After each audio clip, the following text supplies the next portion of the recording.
बाजार भरतो तर आपण या ठिकाणी मोठं अश्व स्टेडियम या ठिकाणी उभारावं, एक म्युझियम उभारावं, ज्या माध्यमातून वेगवेगळ्या प्रकारचे घोडे त्यांचं महत्व या ठिकाणी आपल्याला माहिती होईल आणि त्याचबरोबर या ठिकाणी घोड्यांचे शर्यती या ठिकाणी आपल्याला लावता येतील आणि या ठिकाणी त्या म्युझियमच्या माध्यमातून वेगवेगळे प्रकारचे या जगामधले घोडे आपल्याला बघायला मिळतील. अशा पद्धतीचं आपण या ठिकाणी करायचं ठरवलं. पण दुर्दैवानं माझ्याकडे फक्त 1 वर्ष ते खातं राहिल्यामुळे मला ते पुढे करता आलं नाही. पण एक निश्चितपणाने या पुढच्या काळामध्ये या ठिकाणी मी मागे 8 दिवसापूर्वी भाषण करताना सांगितलं होतं, हे बॅरेजेस आहे. या बॅरेजेसच्या माध्यमातून हे पूर्ण प्रकाशा बॅरेज पासून तर सरंखेडा बॅरेजपर्यंत पूर्ण पाणी ठेवण्याचा प्रयत्न करायचा आणि त्याच्यामधून क्रीडा स्पोर्ट्स असतील, त्याचबरोबर या ठिकाणी जलवाहतूक आपल्याला करता येऊ शकेल का, तो एक प्रयत्न करायचा, जेणेकरून आपल्याला या ठिकाणी दळणवळण सोपं जाईल, कमी किमतीमध्ये होईल. त्याचबरोबर हाऊसबोट आपण केरळामध्ये जातो त्या ठिकाणी हाऊसबोट असतात आणि त्या हाऊसबोट आपल्याला या ठिकाणी सरंखेडा बॅरेज असेल, प्रकाशा बॅरेज असेल, सुलवाडा बॅरेज असेल, याच्यामध्ये पर्यटनाच्या माध्यमातून आपल्याला रोजगार सुद्धा उपलब्ध करता येईल. सरंखेडा हे एक पवित्र ठिकाण आहे, प्रकाशा हे पवित्र ठिकाण आहे. या 2 पवित्र ठिकाणी आपल्याला एक वातावरण सुंदर असं निर्माण करता येईल आणि त्याच्या माध्यमातून आपल्याला या ठिकाणी रोजगार उपलब्ध होत असताना लोकांना सुद्धा एक समाधान वाटेल की आपल्याला या पवित्र ठिकाणी ज्या पद्धतीचं वातावरण पाहिजे त्या पद्धतीचं वातावरण आपल्याला या ठिकाणी निर्माण करू शकू.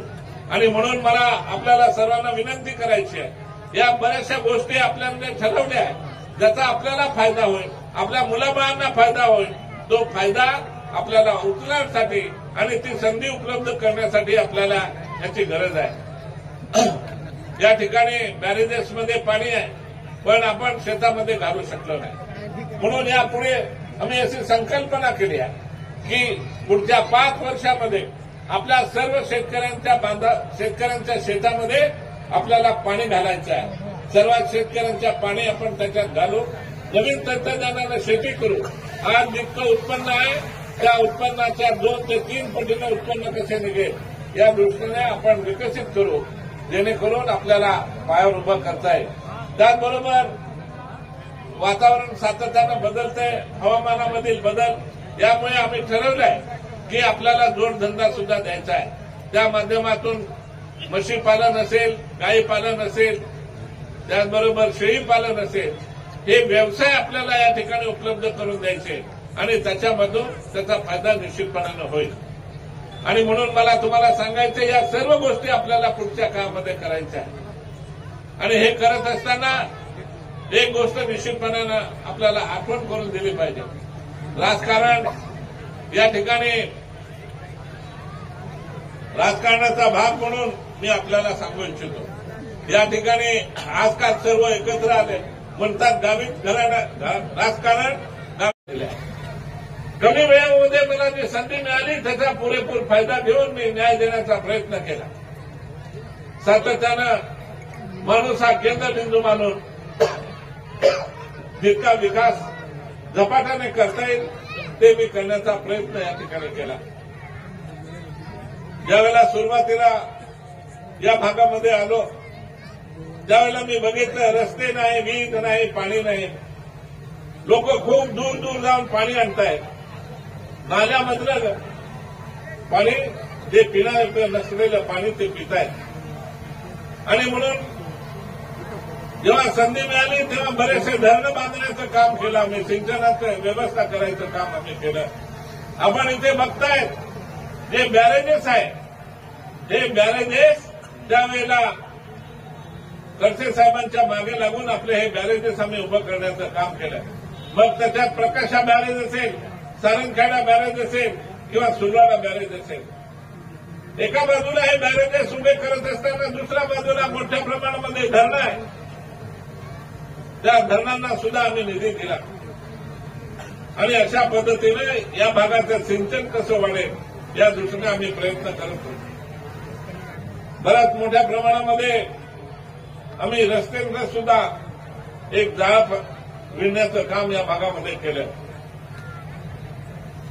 मोठ्या प्रमाणामध्ये रस्ते झाले, दळणवळण झालं. हिनाताई आल्यानंतर मोठ्या प्रमाणामध्ये टावर आले आणि अशा पद्धतीनं एक दळणवळणाची सुविधा आपण या भागामध्ये करू शकलो. आणि हे करत असताना ज्यावेळेला एक शहादातला भाग माझा विधानसभेचा एक भाग त्याच्यामध्ये नवीन रचनेमध्ये आला आणि ज्यावेळेला ह्या भागाचा मी विकासाच्या दृष्टीने विचार करायचो तेव्हा मला वाटायचं की यापूर्वी झालेले आमदार असतील, बाकीचे लोकप्रतिनिधी असतील, त्यांनी मोठ्या प्रमाणामध्ये लक्ष दिलेलं दिसलं नाही. आणि म्हणून या भागातले शंकर बाप्पाच्या माध्यमातून असेल, त्याचबरोबर 25-15 मधून असेल, रोजगार हमी योजनेमध्ये असेल, त्याच्यामधून गावातले काँक्रिटीकरण असेल, गाव चांगलं कसं दिसेल या दृष्टीने आम्ही प्रयत्न केला आणि त्या प्रयत्नाच्या माध्यमातून गावं बऱ्यापैकी आम्ही चांगले करू शकलो. त्याचबरोबर मोठ्या प्रमाणामध्ये शेतकरी बांधवांना शेतीचे रस्ते असतील, डोंगराळ भागामधले पाडे वस्त्या असतील, त्याच्यासाठी आम्हाला योजना नव्हती.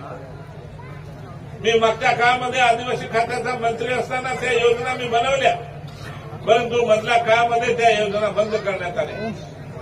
पुन्हा मंत्री झाल्यानंतर मला संधी मिळतात. मी हे नॉन प्लॅन रस्ते आहे, हे रस्ते बनवण्याचं काम आम्ही या ठिकाणी केलं आणि त्याची सुरुवात 6 महिन्यापूर्वी झाली. मोठ्या प्रमाणामध्ये शेतीकडचे रस्ते, पुलं, फरशा, पाडे, वस्ते यांना जोडणारे रस्ते आम्ही मोठ्या प्रमाणामध्ये केले. जवळजवळ 1300 कोटी रुपयाचे रस्ते मी या मागच्या 2 महिन्यामध्ये मंजूर केले. एक जाळं चांगल्या रीतीने निर्माण व्हावं म्हणून त्या पद्धतीने या ठिकाणी केलं. या जिल्ह्याच्या विकासामध्ये अजून भर चांगली टाकली गेली पाहिजे. आरोग्याच्या सुविधा या भागामध्ये असल्या पाहिजे. कुपोषणाचे प्रश्न सुटले पाहिजे. म्हणून आम्ही या ठिकाणी मेडिकल कॉलेजची मंजुरी मिळवली, जेणेकरून या जिल्ह्याच्या आरोग्याचे प्रश्न आपल्याला सहज सुटतील, लोकांना सुविधा होतील. आज या ठिकाणी मेडिकल कॉलेज आता उभं राहताना दिसतंय. 1-1.5 वर्षामध्ये एक टोलेगंजंग इमारती आपल्याला या ठिकाणी दवाखान्याच्या माध्यमातून बघायला मिळतील आणि त्या दवाखान्यामध्ये आपल्याला मोफत शस्त्रक्रिया केल्या जातील, मोफत औषधं या ठिकाणी आपल्याला मिळतील आणि ह्या सर्व सुविधा आपल्याला या ठिकाणी चांगल्या रीतीने होऊ शकतील. आम्ही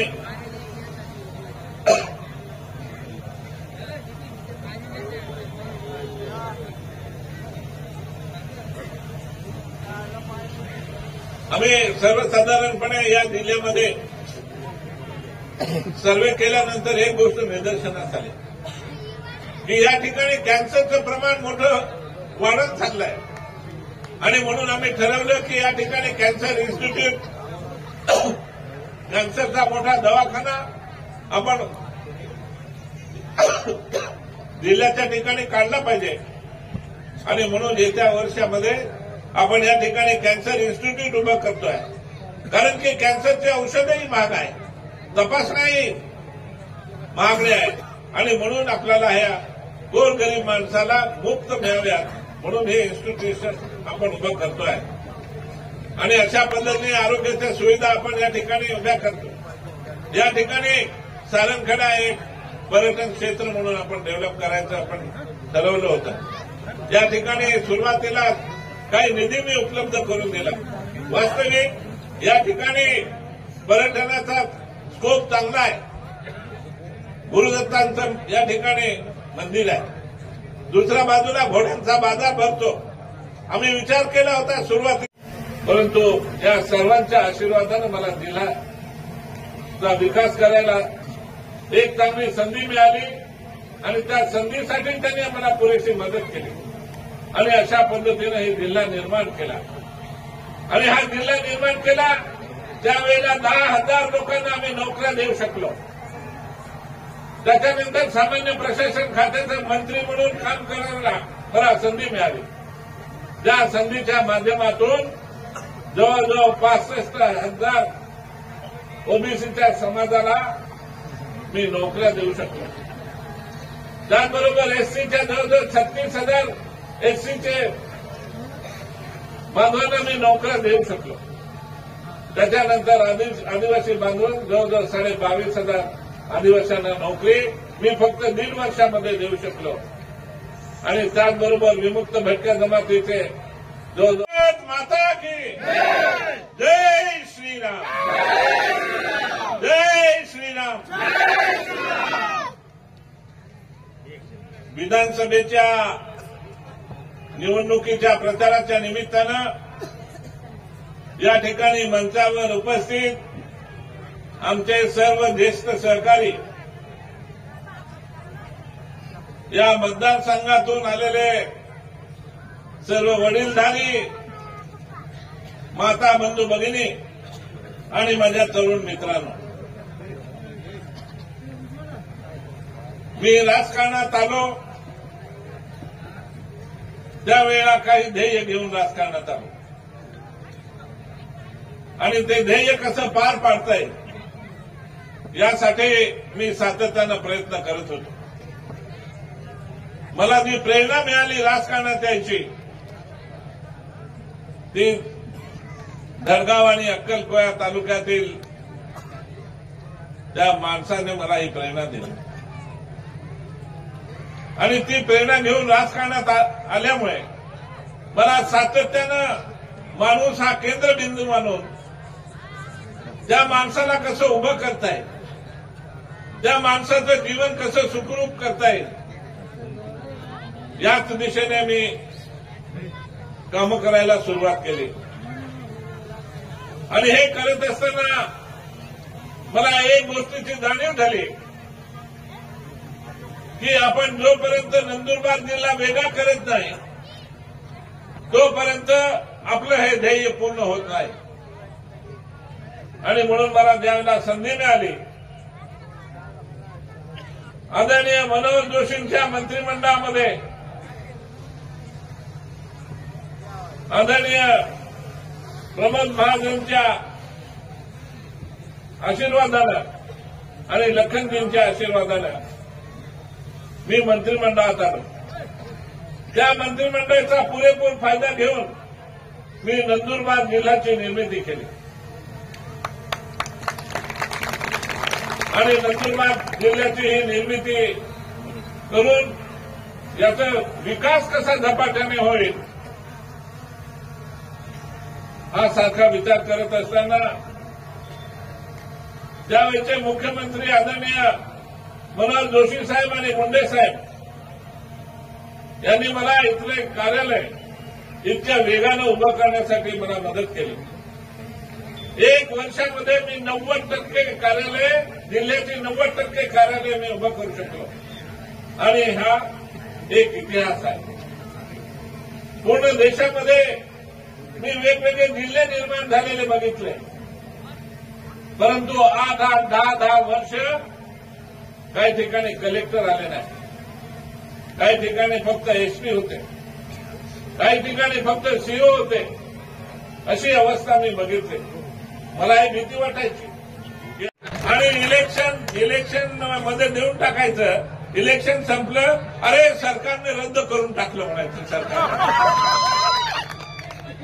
तर हे अशी करणारी मंडळी आहे. या सर्वांना आपल्याला नीट करायचं आहे.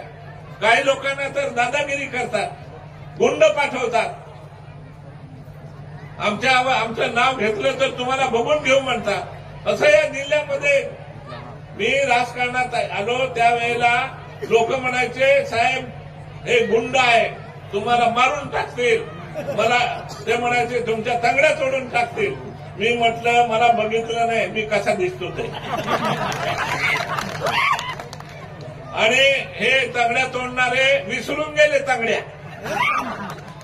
तर असं आहे की हिंमत असली पाहिजे, यांना धडा शिकवला पाहिजे आपण प्रत्येकाला जगण्याचा हक्क आहे, सुखानं जगता आलं पाहिजे असं वातावरण पाहिजे आणि म्हणून त्याच्यासाठी सर्व एकत्रित या. असे गुंड थोडे थोडे पैदा व्हायला लागलेले आहे, ते आपल्याला संपवायचे आहे आणि हे संपवण्याची गरज आहे. बापू गण संपवले आहे, थोडे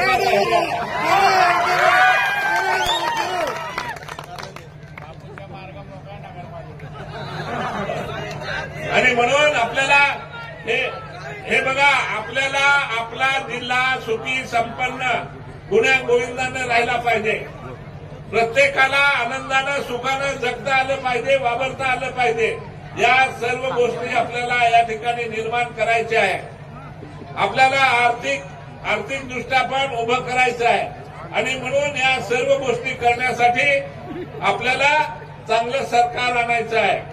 आणि म्हणून तुम्हाला मी विनंती करतो की 20 तारखेला मतदान आहे. माझं नाव 3 नंबरवर आहे, डॉक्टर विजयकुमार कृष्णराव गावित. माझा फोटो आणि फोटोच्या बाजूला कमळाचं फूल आहे. कमळाच्या फुलावर बटन दाबायचं आणि मला संधी द्या, एवढीच आपल्या सर्वांना विनंती करतो. जय हिंद, जय महाराष्ट्र. धन्यवाद साहेब. गावित साहेब आप आगे बढ़ो. कौन माने यवाने धक्की का कर दे, अरे धक्की का कर दे. भारत माता की वंदे वंदे. सर्व आलेल्या पंचक्रोशीतील मान्यवरांचं, सन्माननीय सरपंच, उपसरपंच, सर्व विकास सोसायटीचे विरोधक जे वारंवार आरोप करत होते त्याला आज आपण एकदम काय सांगाल या बाबतीत? विरोधकांकडे कुठलंही विकासाचं काम त्यांनी केलेलं नाही, ज्याच्यामुळे लोकांचे हित साधलं जाईल.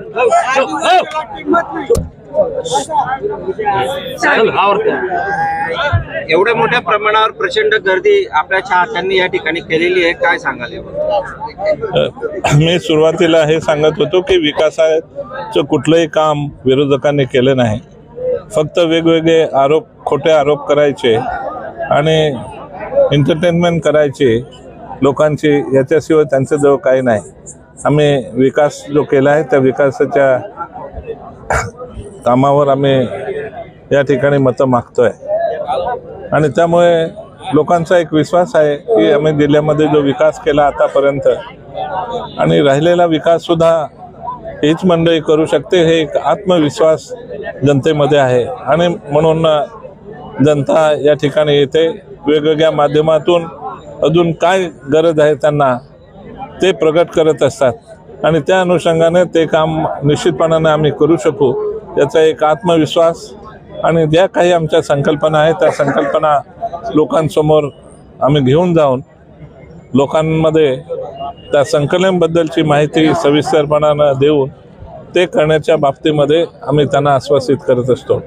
आणि त्यामुळे लोकांना हा विश्वास जो वाढला आहे की ह्या माणसांची गरज आहे, हे कामं जर पूर्ण करायची असतील तर हीच माणसं पाहिजे, अशा पद्धतीचा आत्मविश्वास त्यांच्यामध्ये आहे आणि म्हणून ती ही सर्व गर्दी करतात. गावित